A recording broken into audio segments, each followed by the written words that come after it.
Okay, we are thrust immediately into a moment of absolute suffocating tension. I want you to picture the heavy, expectant atmosphere of a monumental event falling completely apart. We aren't given a single moment to warm up to the narrative here. Instead, we are dropped right at the precipice of a massive life milestone that is visibly, painfully going off the rails.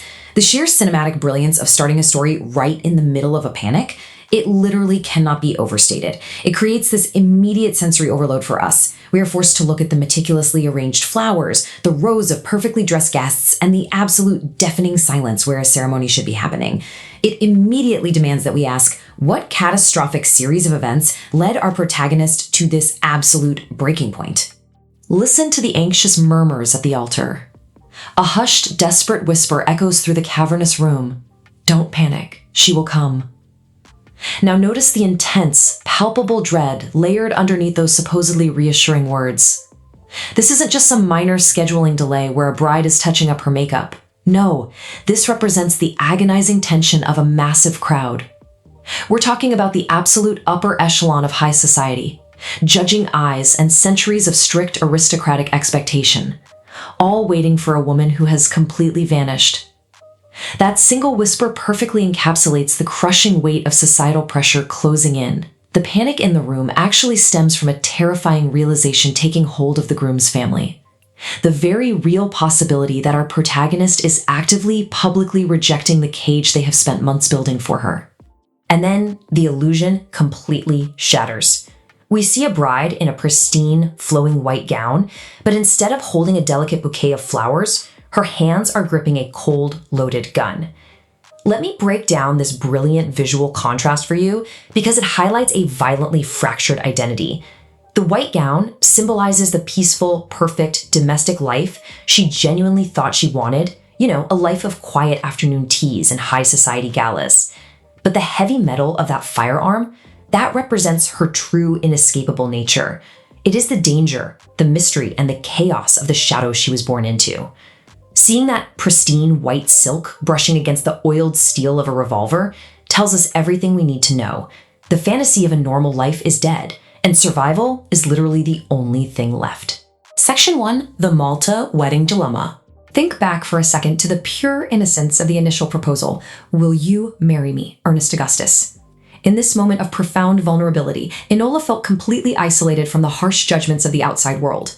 When it was just the two of them, hidden away from the suffocating drawing rooms of Victorian high society, she wasn't a rebellious dirt-smudged detective, and he wasn't a man crushed under the weight of his aristocratic heritage.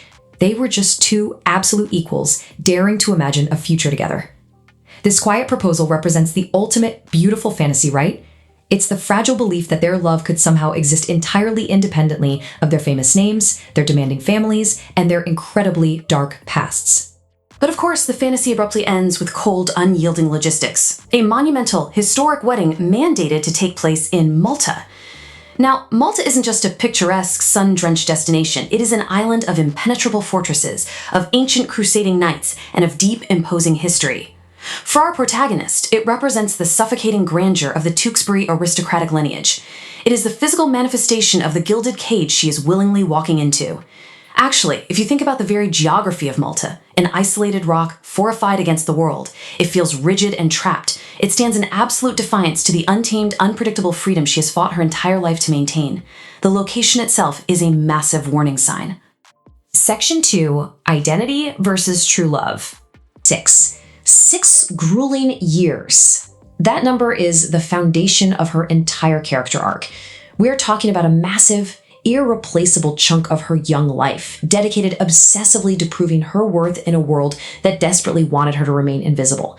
6 years of fighting in the soot-stained shadows of London, constantly outsmarting lethal adversaries, bleeding on cobblestone streets, surviving purely by her wits, and carving out genuine respect in an entirely male-dominated world. To simply wave away 6 years of intense, defining struggle for a marriage certificate is an ask of monumental, soul-crushing proportions. It represents an entire lifetime of agonizing effort and hard-won independence that is suddenly placed right on the chopping block. And this brings us to the agonizing core question: can she leave the Holmes identity behind? Let me explain the reality of this specific historical era.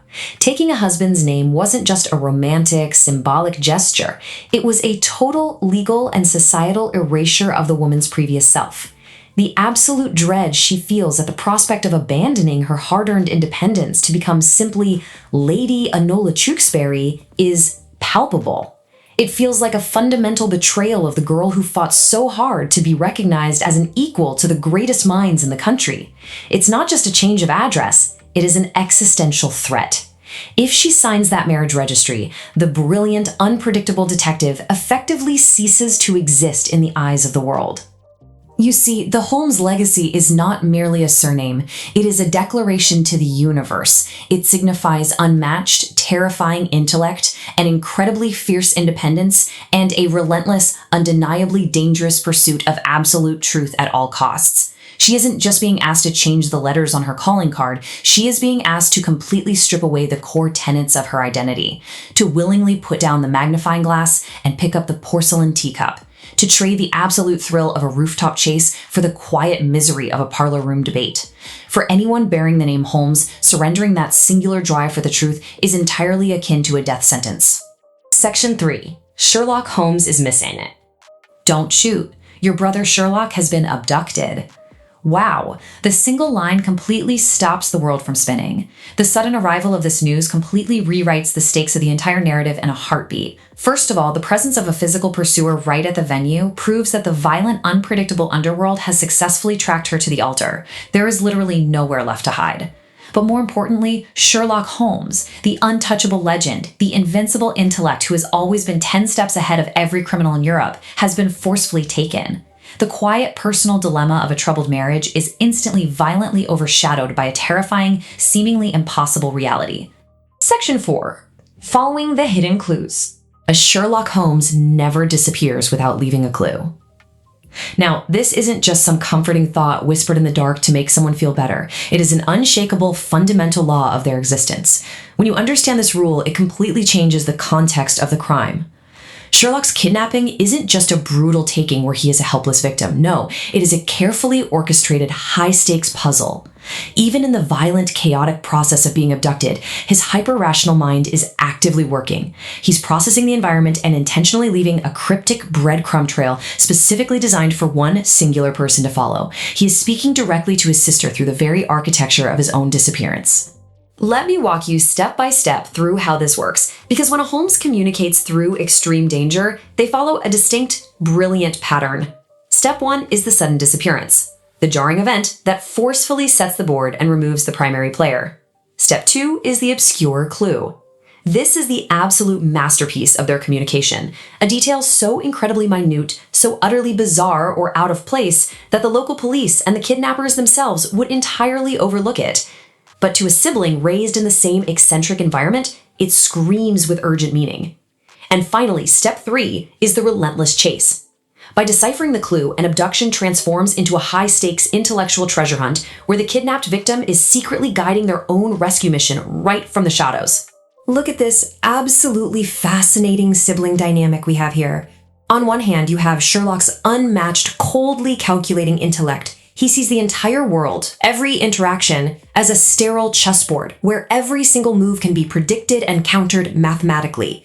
On the other hand, you have Enola's fierce, highly unpredictable resourcefulness. She doesn't play by the rules of the board at all. She operates with raw instinct, deep emotion, and explosive martial capability.